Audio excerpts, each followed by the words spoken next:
Friday the 13th Part 7, The New Blood, is directed by John Carl Bulcher.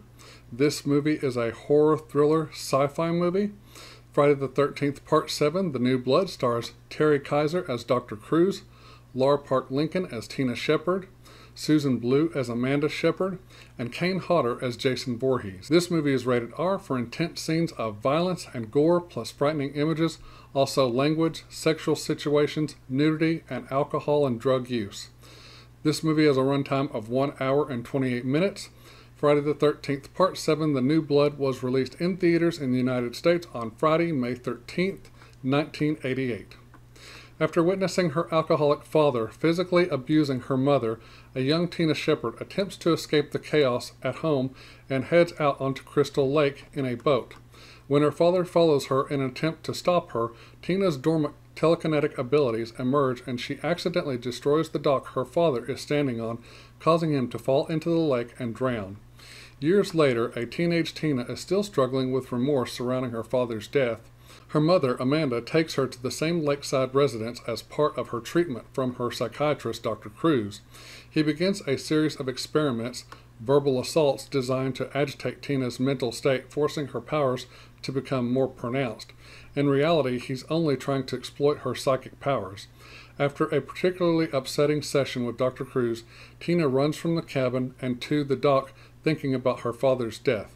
While thinking about him, she wishes he would come back to life, and her powers unwittingly awaken mass murderer Jason Voorhees, who was chained at the bottom of Crystal Lake years ago. Next door to the Shepard residence is a group of teens who are throwing a birthday party for their friend, Michael. The group includes Michael's cousin Nick, Preppy Russell and his girlfriend Sandra, Ben and his girlfriend Kate, as well as science fiction writer Eddie, stoner David, Perky Robin, Shy Mandy, and the snobby socialite Melissa. Nick, who has arrived just for the party, becomes attracted to Tina. One by one, Jason kills off each person throughout the film, leaving only Nick and Tina. Tina and Nick try to fight off Jason, but they are no match for him. Tina unleashes her powers, breaking Jason's mask and exposing his disfigured and decomposed face. As the battle rages on, the Shepard lakeside cabin is destroyed by an explosive fire, and the attack continues on the dock. Although Tina is unable to kill Jason, she summons the spirit of her father, who rises from the lake and drags Jason back down with him into the depths of Crystal Lake, chaining the serial killer there once more.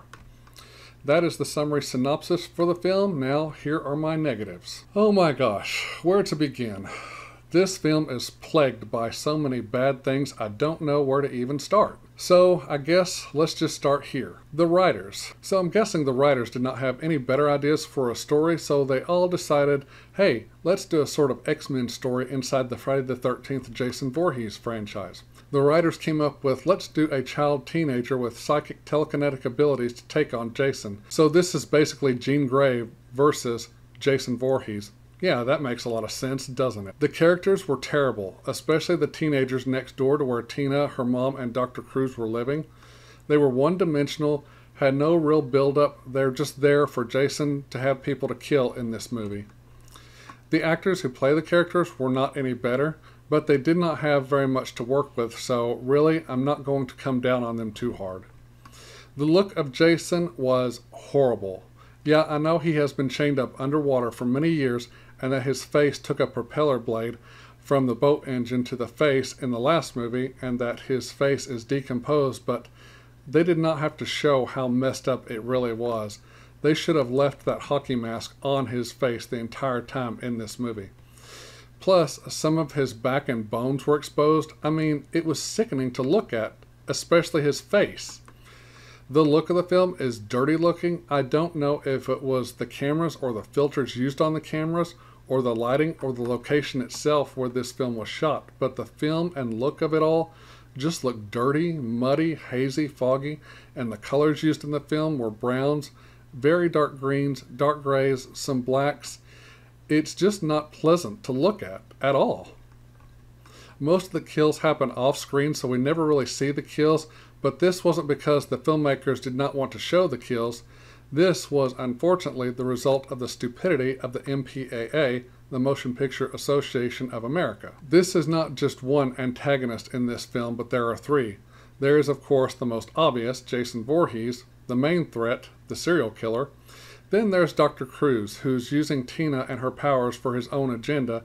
And finally, there's the blonde-headed teenage girl, the bitch, named Melissa.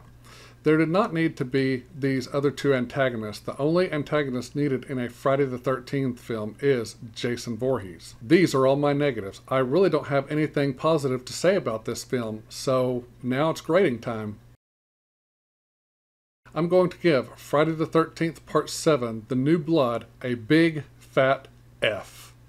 Here are my final thoughts. This movie is pure trash. When the filmmakers made this film, it was like they decided to take a big dump on the franchise. I don't own this film, nor will I ever own this abomination against cinema. I freaking hate this movie, and I don't recommend this movie to anyone ever watching this film. That's how bad this film really is. Okay, so that's it for this video. Thank you so much for watching. I'm going to say good night. God bless. I love all of you, and I will see you all in the next video. Bye-bye.